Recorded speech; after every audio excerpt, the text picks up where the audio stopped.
Olá, meus irmãos, a paz do Senhor Jesus. Eu sou a pastora Renata Caruso, da Igreja Missão Índios no Brasil. Estou aqui com vocês para mais uma leitura cronológica da Bíblia em um ano. Hoje, dia 27 de agosto, nós faremos a leitura no livro de 1 Crônicas, do capítulo 17 ao 19. Então, vamos para a leitura, 1 Crônicas, capítulo 17. Depois de acomodado em seu palácio, Davi disse ao profeta Natã: Veja isso, estou confortável aqui, nesse luxuoso palácio de cedro, enquanto a arca da aliança do Eterno continua dentro de uma tenda.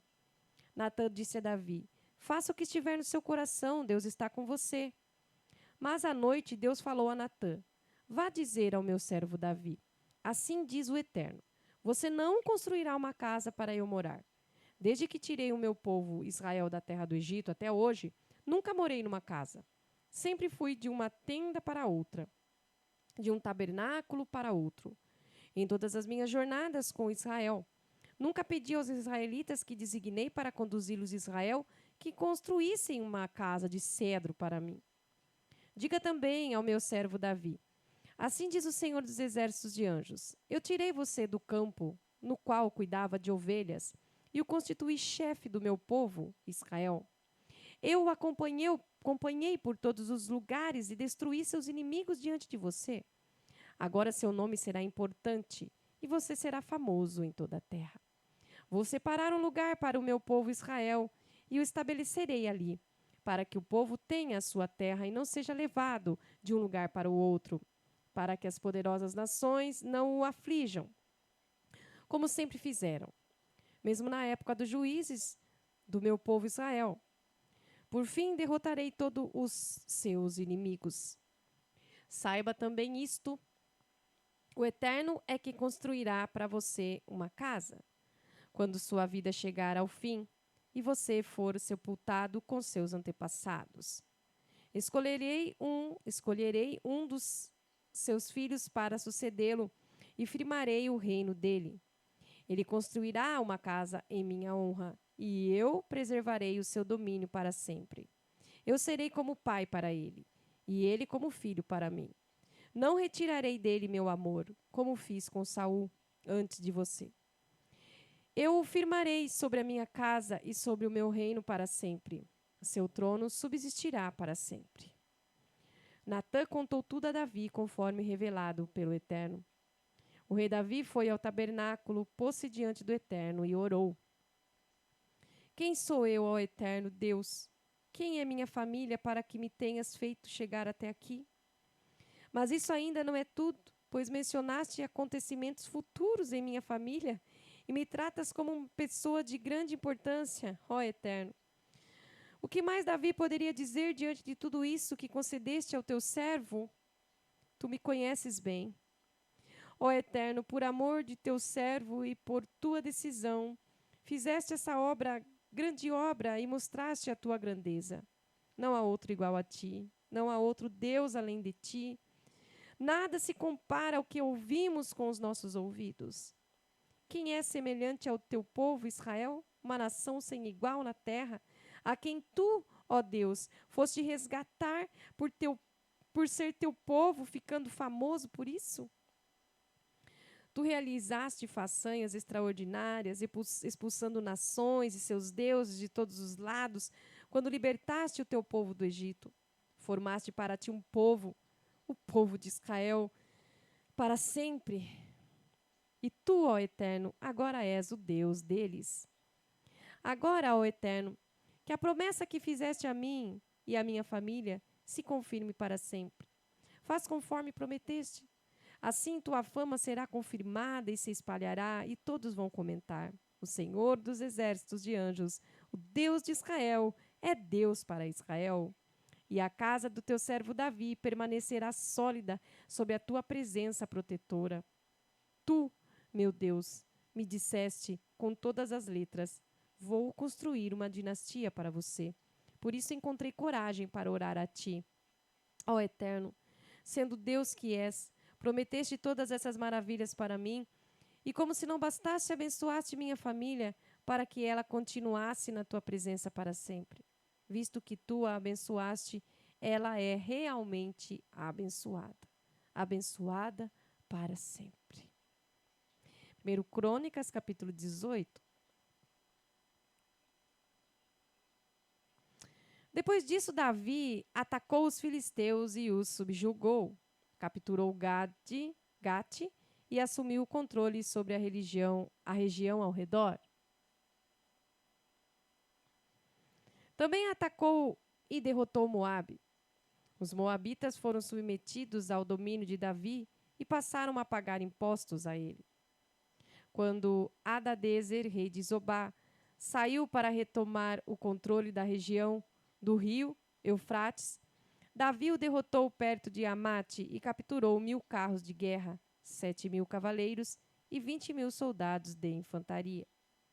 Levou 100 cavalos dos que puxavam os carros de guerra e aleijou o restante. Quando os arameus de Damasco vieram ajudar Hadadezer, rei de Zobá, Davi matou 22.000 deles e os subjugou e controlou os arameus de Damasco, forçando-os a pagar impostos a ele. O Eterno dava vitória a Davi, onde quer que ele fosse. Davi confiscou os escudos de ouro que pertenciam aos oficiais de Hadadezer e os levou para Jerusalém. Tomou de Tebá e Cum, cidades que pertenciam a Hadadezer, grande quantidade de bronze que Salomão mais tarde utilizou para fazer o tanque de bronze, os pilares e os utensílios de bronze para o templo.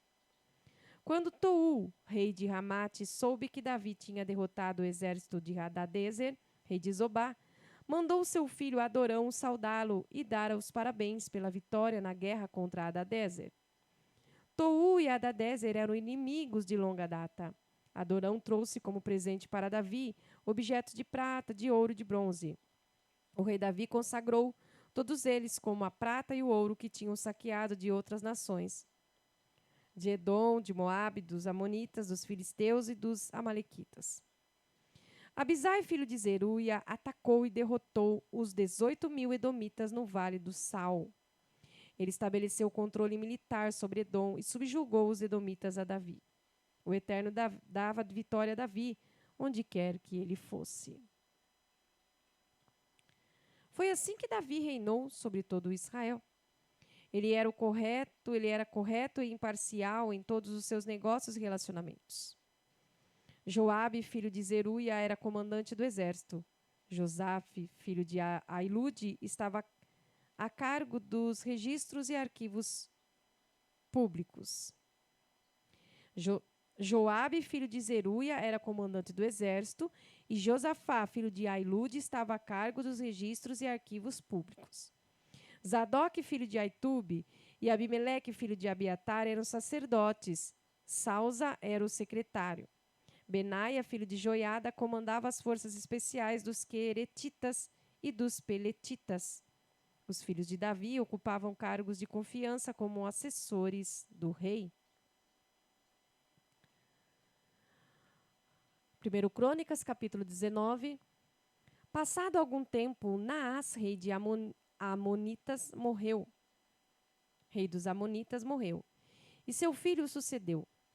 Davi disse: quero demonstrar bondade para Hanum, filho de Naás, e tratá-lo bem, como seu pai me tratou. Assim enviou mensageiros para dar as condolências a Hanum pela morte do pai. Mas quando os oficiais de Davi chegaram ao território amonita, os líderes da nação alertaram Hanum. O Senhor acha que Davi veio dar as condolências por seu pai? Não sabe que ele enviou esses emissários para espionar a cidade, para fazer reconhecimento a fim de conquistá-la? Convencido disso, Hanum prendeu os mensageiros de Davi, rapou o cabelo e rasgou a roupa deles pela metade.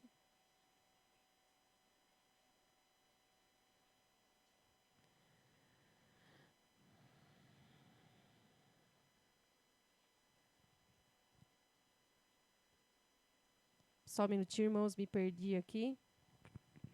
Aqui.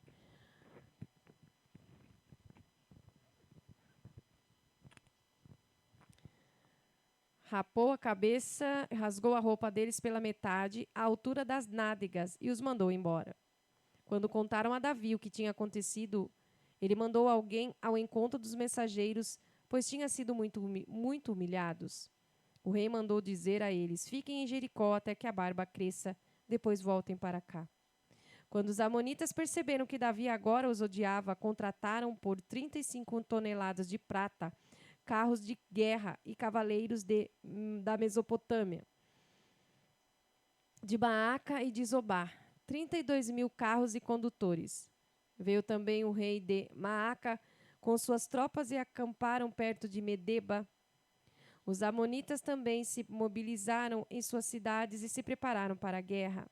Ao saber disso, Davi mandou Joabe com os soldados mais bem preparados para atacá-los. Os amonitas saíram e se prepararam para a batalha na entrada da cidade. Os reis aliados posicionaram-se em campo aberto. Quando Joabe viu que tinha de lutar em duas frentes, por trás e pela frente, escolheu os melhores soldados de Israel e os designou para enfrentar os arameus. O restante do exército ele pôs sob o comando do seu irmão Abisai para enfrentar os amonitas. Esse foi o combinado. Se os arameus forem muito numerosos para mim, venham me ajudar. Se os amonitas forem muito numerosos para você, eu vou ajudar. Agora, coragem. Lutaremos com força e poder pelo nosso povo e por todas as cidades do nosso Deus. O Eterno fará o que for preciso. Mas, quando Joabe e seus soldados começaram a luta, os arameus fugiram. Os amonitas, vendo os arameus fugindo, também abandonaram o confronto com Abisai e correndo de volta para dentro da cidade. Então Joabe desistiu de lutar contra os amonitas e voltou para Jerusalém. Depois que foram derrotados por Israel, os arameus se reorganizaram. Mandaram chamar os arameus que estavam do outro lado do rio, que voltaram sob a liderança de Sofaque, comandante do exército de Hadadezer. Ao saber dessa movimentação, Davi reuniu todo Israel, atravessou o Jordão e se preparou para a guerra. Os arameus se prepararam para enfrentar Davi e o combate se intensificou. Mas os arameus foram dispersados outra vez diante de Israel. Davi matou 700 condutores de carros e 40.000 cavaleiros. Matou também Sofaque, comandante do exército. Os reis vassalos de Hadadezer reconheceram a derrota diante de Israel, fizeram as pazes com Davi e se sujeitaram a ele. Os arameus não tiveram coragem de ajudar outra vez os amonitas. Somente até aí, irmãos. Fique conosco. Até o próximo vídeo. A paz do Senhor Jesus.